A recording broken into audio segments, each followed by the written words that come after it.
Friends, welcome back. तो देखते हैं हाउ आदित्य धर single handedly destroyed Urdu word Dhurandhar the revenge. चलो वीडियो शुरू करते हैं। वीडियो शुरू करने से पहले अगर आप चैनल पर नए हो और आपने अभी तक सब्सक्राइब नहीं किया तो जल्दी से पहले सब्सक्राइब के बटन और बेल आइकन को क्लिक कर लो ताकि आपको हमारे सारे न्यू वीडियोस के नोटिफिकेशन मिल जाए जैसे हम अपलोड करें। अगर आपको वीडियो पसंद आता है प्लीज़ लाइक एंड शेयर। चलिए शुरू करते हैं। इसमें देखिए बहुत बड़ी प्रॉब्लम्स ये होती हैं कि लोग जो हैं ज़्यादा फोकस नहीं करते हिंदी वर्सेस उर्दू में क्योंकि ये पूरा जो है बॉलीवुड में इतने सारी जो मूवीज़ आती हैं उसमें जो लिरिक्स वाले होते हैं इतनी उर्दू ठोकते हैं कि आपको लगता है वही आपकी भाषा है, जबकि आपकी भाषा नहीं है, आपकी भाषा हिंदी है। अब हर जगह इश्क इश्क करते रहते हैं। इश्क इज़ उर्दू वर्ड, आप प्यार बोलिए। तो इज़ ह्यूज डिफरेंस। धीरे धीरे लोगों में अवेयरनेस आ रही है कि भाषा क्या है, हिंदी है कि उर्दू है। भाई डिसाइड कर लो, उसके हिसाब से मूवी बनाओ। उर्दू मूवी है तो बोलो उर्दू मूवी है, हिंदी मूवी है तो टाइटल्स भी तो उस टाइप के दे देते हैं, कई टाइटल्स देते हैं। फिर इवन स्टोरी भी प्रो उसमें घुसाने की कोशिश करते हैं उर्दू वुडी उसके स्टोरी भी आप देख लोगे, करेक्टर्स कई होते हैं, मूवी कई बार उस वही सेंट्रिक कई होती है। हिंदी मूवीज में सॉन्ग्स आते हैं इतनी उसमें उर्दू होती है, लोग बोलते हैं again it's a Hindi movie not a Urdu movie. चलो तो वीडियो शुरू करते हैं। 6 महीने और 2 फिल्मों में आदित्य धार ने वो इम्पैक्ट किया है जिसने पिछले 50 साल के प्रोपेगेंडा को बर्बाद कर दिया है। हमारे पास वर्ड्स ही नहीं है। अच्छा मूवी था। अगर किसी ने ज्यादा एंटरटेनमेंट किया है तो है जमील साहब, राकेश बेदी, और मेरे को लगता है उसको नेशनल अवार्ड भी मिल सकता है। तो भाई पिक्चर स्टार के लिए है ही नहीं, इसको आप जितना दोगे उतना कम है। एक नंबर मूवी। जिस तरह शोले के बाद 40 सालों तक वो एक लैंडमार्क फिल्म बन गई थी इंडियन सिनेमा की तरफ, उसी तरह से ये धुरंधर सीरीज भी एक लैंडमार्क फिल्म मानी जाएगी। अब ना सिर्फ दूसरी इंडियन स्पाई मूवीज को बल्कि दूसरी इंडियन मूवीज को धुरंधर के स्टैंडर्ड्स पर एनालाइज किया मैं तो पहले बोला ये के बाद वायरफ की स्पाई मूवीज ऐसी दिखती है तो ऐसी जो एक समय पर अंडरवर्ल्ड के इशारों पर नाचा करती थी। Literally one of the top most actors and 83 ये धुरंधर के दोनों पार्ट्स में आप देखो, किसी अब क्या हीरो को नाचते हुए देखा है, स्पाई को नाचते हुए देखा है आपने? किसी भी स्पाई को नाचते हुए इस टाइप से देखा है? तो वो भी, और पहले में तो फिर चलो इन्होंने एक गाना डाल दिया था, डांसिंग हो रही थी, पर दूसरे पार्ट में तो कुछ भी नहीं था ऐसा। उसमें जो पहले जो है इंडियन मिलिट्री सिखाती थी डांस करना, फिर जाते थे डांस फिर जाते थे ये लोग स्पाई बन के। पानी में कैसे अंदर सांस रोक के नहीं बैठना सिखाते थे, डांस सिखाते थे। ये दिखा रही थी बॉलीवुड में। other musicians and actors went to Dubai to do entertainment show for the daughter of Daud Ibrahim. आज आदित्य धार अपनी मूवी के थ्रू उसी अंडरवर्ल्ड को एक्सपोज कर रहा है। तो आज हम बात करेंगे कि कैसे आदित्य धार ने पुराने बॉलीवुड मॉडल को हिलाकर रख दिया, वाईआरएफ के स्पाइस ऑफ यूनिवर्स का बेसिकली काम तमाम कर दिया और शायद अगले पूरे डेकेड के लिए बॉलीवुड का डायरेक्शन बदल दिया। हेलो शाम शर्मा शो के इस एपिसोड में आपका बहुत बहुत स्वागत है। मैं हूँ सेकुलरिज्म का सीईओ शाम शर्मा और आप सबको एक सेकंड। तो देखिए, धुरंधर द रिवेंज देखने के बाद एक जर्नलिस्ट ने इस मूवी को रिव्यू करते हुए ये कहा, नरेंद्र मोदी के दौर में जिस तरह की फिल्में आ रही हैं उसी का एक नया सबूत देखने को मिल रहा है। जहर का एक नया इंजेक्शन, जिसको कहा जा रहा है कॉकटेल आई है एक ऐसी, जिसमें मर्दवाद, जिसमें बहुसंख्यकवाद, जिसमें मुस्लिम विरोध, जिसमें पाकिस्तान विरोध। बस दीदी समझ पाकिस्तान विरोध के पास प्रेम दिखाए। लेकिन देखिए प्रेजेंट को समझने इंडियंस और इंडियंस पास में जाना काफी अच्छा रहता है। तो चलिए हम सब मिलकर अच्छा वी आर इंडियंस। 1970s में कई ऐसी फिल्में निकल के आई थी जिसको सलीम जावेद जैसे सेलिब्रेटेड राइटर्स ने लिखा था। इसमें हीरो 786 का बिल्ला पहनता है और भगवान का मजाक उड़ाता है। और ये देखें सब, ये क्या है? ये तो 100 बार ही देख चुकी हूँ मैं। खुदा का नाम, मतलब जब से हम बच्चे थे तब से हमारे दिमाग में ये डाला जा रहा है और हमें पता ही नहीं। ये सीन याद है? जितने भी हिल स्टेशन ये भी 100 बार ही देख लिया मैंने तो। जिसे मुगलों ने डिस्कवर किया। अच्छा ये सारा अमिताभ बच्चन कर रहा है। उनका म्यूजिक देखिए, पेंटिंग देखिए। और फिर हिंदुइज्म अपना को देखते एक बार रहिए देखते आप। ये भी 100 बार ही देख चुकी हूँ मैं। आइकॉनिक रोमांटिक कॉमेडीज में इस तरह का ये भी propaganda देख हमें चुकी हूँ। देखने को मिल रहा था। ये भी 100 बार ही देख चुकी हूँ मैं। और हम उस टाइम ऐसे थे कि मैं रियलाइज ही नहीं हुआ। इसमें मुझे थोड़ा हुआ था, मैंने कहा ये क्यों कर रही है, भगवान जी से क्यों नहीं प्रे कर रही। जिनकी बुक में राजी फिल्म की स्टोरी बेस्ड थी, उन्होंने आके पब्लिक ये स्टेटमेंट भी दिया देख था सुना कि है। राजी का क्लाइमैक्स पूरी तरह से बदल दिया गया था। राजी की जो हमारी हीरोइन है सहमत, वो जय एक्चुअली हिंद। प्राउड थी अपने काम से, बहुत बड़ी देशभक्त जय थी, हिंद लेकिन बोलती हैं कुछ। मूवी में उसकी स्टोरी बदल दी गई। मूवी में उसको दिखाया गया कि वो अपने देश से डिस्गस्टेड थी और वो पाकिस्तानियों पे जासूसी नहीं करना चाहती थी। राजी में एक बड़ी दुर्घटना हुई मेरे साथ में। ये फिल्म में जब सहमत वापस आती है तो सच्चाई में अगर आप कॉलिंग सहमत पढ़ेंगे तो वो तिरंगा को सल्यूट करती है। और बैंड जो कि उस वक्त जय भारती पे कर रहा था, मुझे 8 साल लगे थे इस किताब को लिखने में। तो जो बैंड जय जय भारती सल्यूट कर रहा था मास्टर किसने चीफ बनाई है का ये? उसने 2 ट्वीट करके ये वाली मूवी बनाई किसने थी? जरा मुझे नाम लिख के बताना आप, कौन था ये बंदा जिसने ये मूवी प्रोड्यूस की, डायरेक्ट की, जिसने स्टोरी बदल दी? मतलब उसको इतनी तकलीफ हुई कि एक स्पाई गया मिशन के लिए और वापस आया तो अपने देश के झंडे को नहीं सल्यूट करना? इसका मतलब क्या गन दिखा रहे हैं ये? बैंड जय भारती को बंद करके जनगण मन प्ले किया था। राजी में ना तो कोई तिरंगा दिखाया गया और ना कोई जनगण गाया गया, बल्कि उसको डिप्रेशन स्टेट में लाया गया। पाकिस्तान के फ्लैग दिखाए गए और इंडियन इंटेलिजेंस एजेंसी को नीचे दिखाया गया। ये लेफ्टिस्ट अप्रोच के खिलाफ में इतनी सफाई से काम किया गया। मुझे पूछिए वो दर्द कहाँ होता है? बजरंगी भाईजान में सलमान भगवान राम अब समझ रहे हो? करते हैं, लेकिन उनके प्रेयर्स नहीं आंसर होते। उनके प्रेयर्स आंसर होते हैं दरगाह पे। अब समझ रहे हो, जब मैं कई लोगों के अगेंस्ट बोलती हूँ तो आपको लगता है नहीं आप तो ये वो कर रहे हो। No, the reason is that वो गलत चीजें दिखा रहे हैं। डायरेक्टर ने खुद कहा था कि उनकी फिल्म प्रोपेगेंडा है। I'll give you an example again from one of my films, Bajrangi. The song, the chicken song. The chicken song is actually the most political and subversive song of the film. But a chicken song is basically was written in the face of the beef bank. और ये scene तो आपको याद ही है, ये होता है crime against humanity. करा दे अपना भी ठंडा। ये तो और देखिए इस तरह की जो फिल्में हैं, इस तरह की जो सीन्स हैं, उसके 2 बड़े रीजन हैं। एक बड़ा रीजन तो है कि भाई बॉलीवुड का जो एवरेज फिल्म मेकर है, जो एवरेज एक्टर है, उसका यही एटीट्यूड है। उसको पाकिस्तान से बहुत प्यार है, उसको इस्लाम के लिए बहुत रिस्पेक्ट है, लेकिन वो लिबरल माइंडेड भी है। और जितना लिबरलिज्म वो पेलना चाहते हैं, जितना ज्ञान वो पेलना चाहते हैं, सारा भारत की तरफ, सारा हिंदुइज्म की तरफ। तो एक तो ये है, लेकिन उसके साथ साथ एक और डार्क एस्पेक्ट है बॉलीवुड का, जो शायद धुरंधर एरा में लोगों को याद ना हो। एक समय था बॉलीवुड में जब बॉलीवुड को अंडरवर्ल्ड कंट्रोल करता था। 1980s 1990s अभी भी करता है। बॉलीवुड में पैसा इन्वेस्ट करना स्टार्ट किया। बॉलीवुड प्रोड्यूसर्स और एक्टर्स को थ्रेटन किया जाता है कि आप पैसे लीजिए और उनके रूल्स को फॉलो कीजिए। कई फिल्में हैं जो डायरेक्टली माफिया के डायरेक्शन पर बनाई गई थी और उनके पैसे से बनाई गई। अरे जाते थे एक्टर्स मिलने। Work continuously in Mumbai to keep this larger than life image alive by writing books, by producing movies, and for example, Daddy 1 and 2 made on Arun Gavli. Mania Surve's thing, shoot out at Wadala, shoot out at Lokhandwala, Mumbai Once Upon a Time. If you've seen all that, Satya company, they were all funded and financed by them only.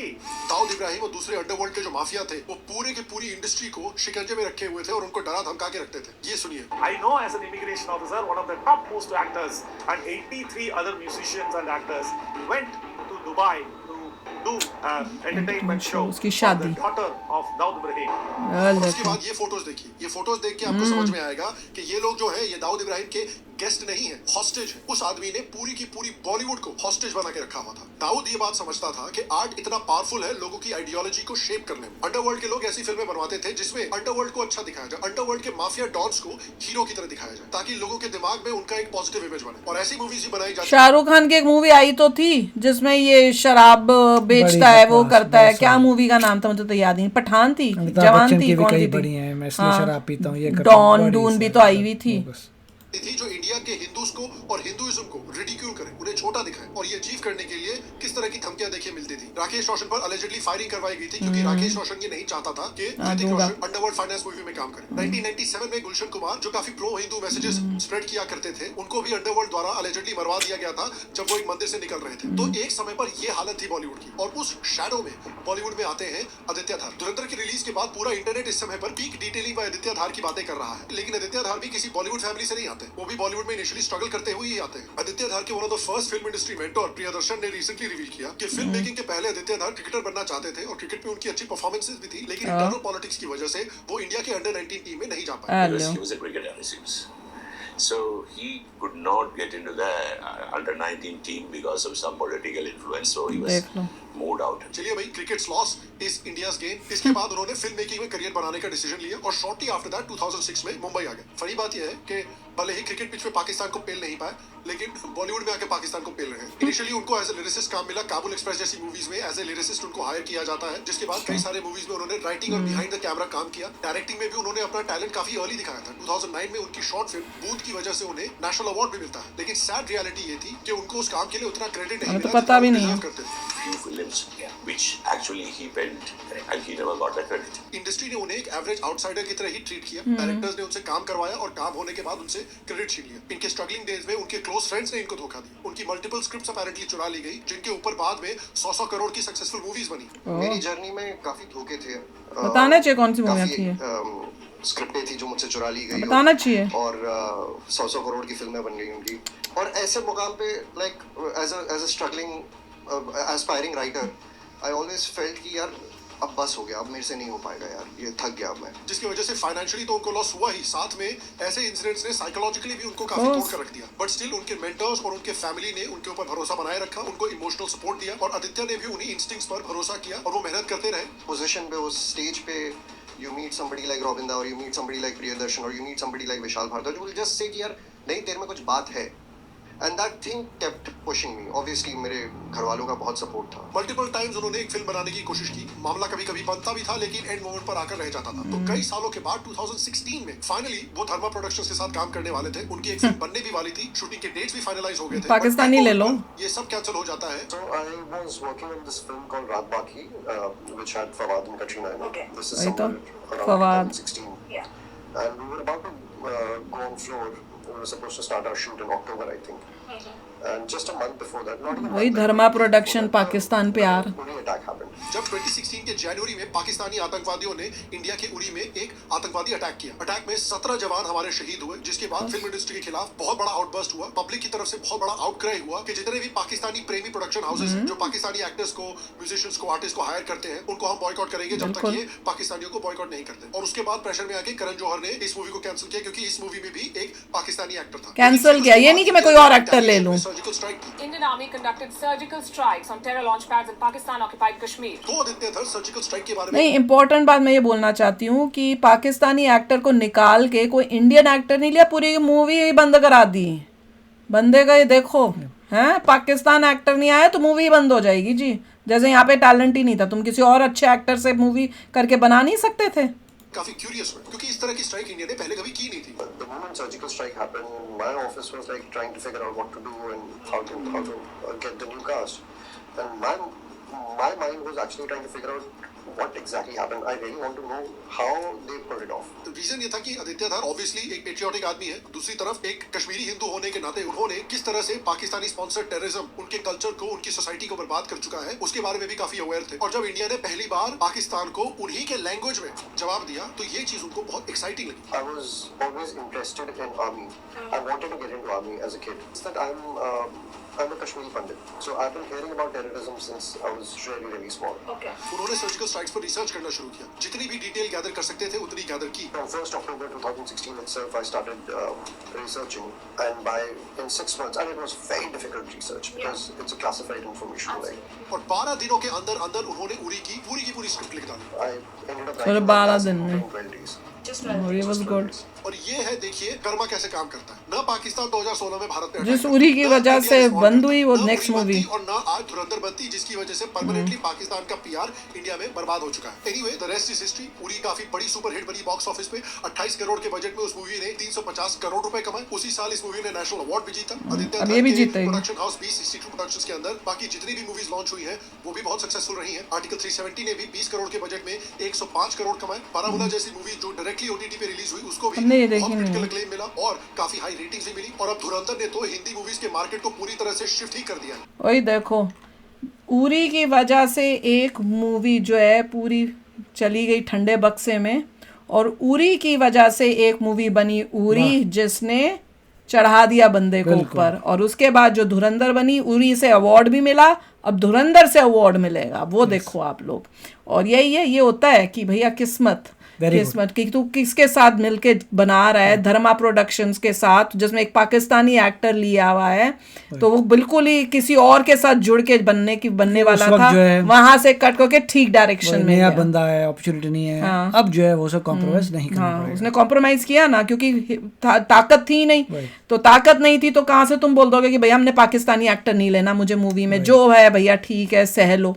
पर वो वैसे ही। और मैं तो ये देख के हैरान हो रही हूँ कि करण जौहर, अगर तुम पाकिस्तानी एक्टर्स मना किया गया है, तुम बिना पाकिस्तानी एक्टर को निकाल के कोई और इतने अच्छे एक्टर्स हैं उनको लेके क्यों नहीं उसको खुंदक थी क्या थी कि बनाऊंगा ही नहीं। मतलब एक जो बंदा है आदित्य धर, उसकी भी तुमने करियर को चौपट कर रहे हो, तुम्हारी गलत डिसीजन से कि तुमने एक पाकिस्तानी एक्टर लेना, जो हमने तो हिस्ट्री में देखा है कि तुमको बड़ा लगाव है कि तुमको लेने होते हैं पाकिस्तानी एक्टर्स। पर एनीवे, जो भी हुआ अच्छे के लिए हुआ, यही कहते हैं ना।